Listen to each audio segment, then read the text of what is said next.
நடக்கும் உலக சினிமா தொடர் திரையிடல் மற்றும் கலந்துரையாடலில் இந்த வாரத்திற்கான திரைப்படம்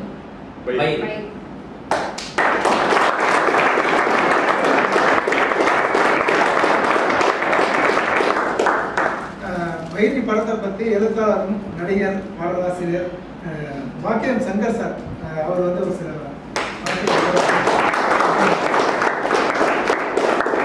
ஒரு எழுத்தாளரோட பாயிண்ட் ஆஃப் வியூ இருக்கு. எல்லாருக்கும் வணக்கம். இந்த படம் நான் பார்க்க வந்ததுக்கு ஒரு முக்கிய 2 காரணம் இருக்குது. ஒன்று இயக்குனர் தமிழ், இன்னொன்று வந்து நானும் மெகந்தி சர்க்கஸ் டைரக்டர் சரவணனும் வந்து ஒரு 13-14 வருஷத்துக்கு முன்னாடி அவன் ஒரு கதை சொன்னான். புறா பேக்ரவுண்டு வருங்க, ரொம்ப சுவாரஸ்யமான ஒரு விஷயம். அதை ஆரம்பித்து அந்த கதையை வந்து நாங்கள் 2 பேரும் திரைக்கதை பண்ணோம். ரொம்ப சுவாரஸ்யமான ஒரு கதையாக தான் இருந்துச்சு. அப்புறம் சில பல காரணங்களாக அவன் மெகந்தி சர்க்கஸ் பண்ண வேண்டிய சூழல் இருந்துச்சு. அது 2வது கதை. ஒரு புறா வச்சு ஒரு லைஃப் அப்படின்னு தமிழ் சார் வந்து ஒன்று சொன்னார், இது மாதிரி லைஃபாக இருக்குது அப்படின்னு. எனக்கு இந்த படம் வந்து நாகர்கோவில் வந்து ரொம்ப லைஃபாக இருந்துச்சு. அதில் தசரா வந்துச்சு, எனக்கு நெல்லை தசரா வந்துச்சுன்னா திடீர்னு கன்ஃபியூஸ் ஆகிடுச்சு, இது நெல்லை படமா நாகர்கோவில் படமா அப்படின்னு.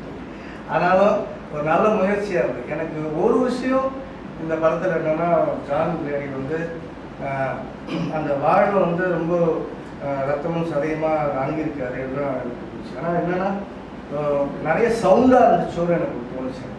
பட் என்னென்னா இப்போ வந்து அந்த அம்மாவும் எனி டைம் அந்த அம்மா பாவம் கத்தியே இதுவாக இருக்குன்னு நினைக்கிறேன் அந்த அம்மாவுக்கு. அந்த மாதிரி ஒரு சவுண்டு இருந்துச்சு அவங்க பாருங்க. ஏன்னா என்னென்னா ஒரு என்ன சொல்கிறது, ஒரு விரைப்பான நகரம் வந்து அப்படி தான் இருக்கும் கூட இருக்கலாம். மேபி ஒரு மதுரை சார்ந்த ஒரு லேடி, ஒரு இப்போ வடசென்னையில் ஒரு லேடி இருந்தாலும் வச்சுக்கலாம், அப்படி தான் இருப்பாங்க. ஆனால் ஒரு சைலண்டான இடம் ஒன்று வரும்ல, அது அந்த மாதிரி இடம் வந்துச்சு. இந்த பையனுக்கு வந்து திடீர்னு குத்திடுவானுங்க, குத்துனவொன்னு ஹாஸ்பிட்டலில் இருப்பான். ஸோ அந்த சைலண்டான இடங்கள்லாம் வந்துருக்கலாமோன்னு தோணுச்சு எனக்கு ரைட்டாக. ஏன்னா என்னதான் கத்தி நம்ம கூப்பாடு போட்டாலுமே அம்மா வந்து என்ன ராஜாடி எல்லாருக்கெல்லாம் பண்ணுங்கடி, அப்பந்தான் இப்படி ஆகிட்டான், யாரு ஏதாவது சரி பண்ண மாட்டியாடா அப்படின்னு சொல்கிற அம்மாக்கள் தான் வந்து நாம் பார்க்குறோம். அங்கே வேண்டாம் ராஜா, வேண்டாம் ராஜா அப்படின்னு கேட்குற அம்மாவை வந்து மாதிரியே எனக்கு தோணுச்சு. ஆனால் அது ஒரு வகை. ஏன் அப்படின்னா நான் நிறைய பேர் இப்படி பார்க்குறேன். அதுதான் நான் சொல்கிறேன். என்னென்னா இந்த படத்தை நம்ம எப்படி பார்க்கணுன்னா, கடைசி வரைக்குமே அன்பை கூட ரொம்பவும் அதிகார துறையிலேயே பேசி பழகின பெண்கள் நிறைய பேர் பாருங்க. அவங்களுக்கு அன்பே அப்படிமா அறிவில்லை நாய உனக்கு அப்படின்னு சொன்னால் அது அன்பு. ரொம்ப அழகாக எவ்வளோ அழகாக சொன்னாங்க பற்றியா, அன்பு அறிவில்லை உனக்கு, நீங்களாம் உருப்படவே மாட்டான்னு சொன்னால் ரொம்ப அன்பாக சொல்கிறாங்க. உருப்படவே மாட்டேன்னு சொல்கிற வரைக்கும் அப்படி வாழ்க்கை முழுக்க அவங்க தெரிந்த அன்பு, தெரிந்த உடல் மொழி அப்படின்ற ஒன்று அது எனக்கு பிடிச்சிருந்தது. நான் இப்படி வந்துட்டு சொல்கிறேன், அந்த மாதிரி இருந்துச்சு.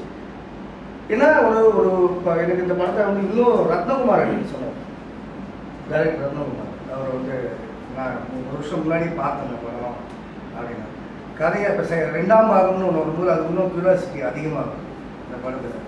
என்னென்னா இந்த மாதிரி படங்கள் வந்து நம்ம இன்னும் உண்மையாகவே இருந்தால் வியாபார ரீதியாக வந்து ப்ரமோஷன்ற ஒரு விஷயம் இருக்குது, நடிகர்கள்னு ஒரு விஷயம் இருக்குது. இதெல்லாம் தாண்டி வந்து நிறைய பேர் ஃபேஸ்புக்கில் எழுதுவான், நல்ல படம் வரல நல்ல படம் வரலன்னுவான். நல்ல படம் வந்தால் தேட்டரில் போய் பார்க்க மாட்டான். குறைந்தபட்சம் வந்து தேட்டரில் போய் பார்க்கணுன்ற ஒரு அறிவு நமக்கு இருக்கணும். அது எப்போ நமக்கு வருதோ அப்போ தான் நம்ம ஃபேஸ்புக்கில் எழுதணும். அது வந்து அப்படின்னு நான் பார்ப்பேன். நான் எல்லா படத்தையும் தேட்டரில் பார்ப்பேன். நண்பர்களுக்கு டிக்கெட் போட்டு பார்ப்பேன் இல்லையா. என்னுடைய நண்பர்கள் வந்து டிவிக்கு கூப்பிட்டா கூட போக மாட்டேன், தேட்டரில் போய் பார்ப்பேன். ஏன்னா குறைந்தபட்ச பங்களிப்பாக நம்ம செய்யணும். அது ரொம்ப முக்கியமானது. இந்த விஷயத்தை வந்து நம்ம தமிழ் சார் வந்து இயக்குனர் தமிழ் வந்து இதை முன்னெடுத்தது வந்து உண்மையாகவே அவர் சொன்னார். ஏங்க என்ன ஒரு மஞ்சுமல் பாய்ஸ்னே ஃபீவராக இருக்குது, இந்த ஃபீவரில் பயிரி மாதிரியான ஒரு முயற்சிகளை நம்ம வந்து ஒரு 4 பேருக்கு கொண்டு போகணும்.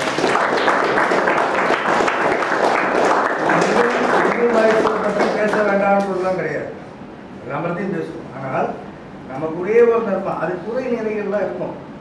நான் என்ன சொல்லுவேன்னா, சுந்தரராமசாமி வந்து சொல்லுவார், ஜெயஜெயசன் ஒரு இடம் எழுதுறாரு, முதல்ல விளையாடணும், போகிறோம் ஜெயிக்கிறோம்லாம் அப்புறம். நான் ஒருத்தர் வந்து எழுத வரும்போது சொல்லுவேன், முதல்ல எழுது அப்புறம் பார்த்துக்கலாம். எத்தவனையே நல்லா எழுதணும், எத்தவனையே நல்லா படம் எடுத்துருந்தோம், இப்படின்னு நினைக்கிற ஒரு மனநிலை இருக்குல்ல, அது இல்லை. முதல்ல விளையாடு பங்கு, அது ரொம்ப ரொம்ப முக்கியமான ஜெயிக்கிறவங்கதான் 2ஆம் பட்சம்னு நான் நினைக்கிறேன். நம்ம பாப்கார்லாம் வச்சுங்க உட்காந்துங்கன்னு இந்த பாலில் வந்து அடிச்சாங்க வேஸ்ட்டாக ஆஃபர்ஸ் இந்த லெக்கில் அடிச்சுக்கணும். உட்காந்து நொட்டு உட்காந்து பேட்டை வச்சு பார் பத்தா வரும் பார் ஒரு பால் வைக்க முடியாது. களத்தில் இருந்து செய்யும் போது அந்த உழைப்பு எனக்கு வந்து எனக்கு ரைட்டரா ஸ்கிரிப்ட் ரைட்டரா எனக்கு இந்த படத்தில் நிறைய இது இருக்கு. இதை நல்லா ஒர்க் பண்ணியிருக்க வேண்டிய ஒரு நிறைய இடம் இருக்கும். அது வேற ஒரு ரசிக மனோபாவமாக ஒரு புது இடம் புது ஒரு கலர் இருக்குல்ல, அது வந்து இந்த பட்ஜெட்டில் அது ரொம்ப முக்கியமாக. ஏன்னா பட்ஜெட் வந்து ஒரு சிஜிக்கெலாம் வந்து காசே இல்லைன்றது எனக்கு தெரியும். படம் சார் ஒரு டெக்னீஷியனாக எனக்கு தெரியும். எதுவுமே இல்லை, அவர் கையில் எப்படி வச்சு பண்ணியிருப்பாருன்னு தெரியும். இவ்வளோண்டு காசில் நமக்கு ஒரு உலகத்தை காட்டுறாருன்ற அந்த விஷயத்தில் இயக்குனர் ஜான் லேடி வந்து நான் மனமாற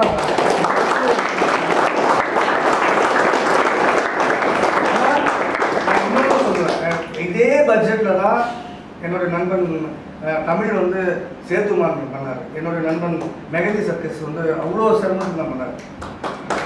அதுவும் ஏன்னா உங்களுக்கு தெரியாது 50 லட்ச ரூபாய் சேத்துமான் பண்ணார். நீங்கள் பார்த்தீங்கன்னா அந்த இதுவே தெரியாது உங்களுக்கு. மெகதி சர்க்கஸ்லாம் ரொம்ப லோ பட்ஜெட், உங்களுக்கு வந்து அவ்வளோ உங்களுக்கு நீங்கள் பார்த்துருப்பீங்க. ஸோ அந்த மாதிரி ஒரு பட்ஜெட்டில் ஒரு உலகத்தை நமக்கு காட்டுறதுக்கு வந்து இந்த தயாரிப்பாளர் வந்து நான் ரொம்ப பாராட்டுறேன்.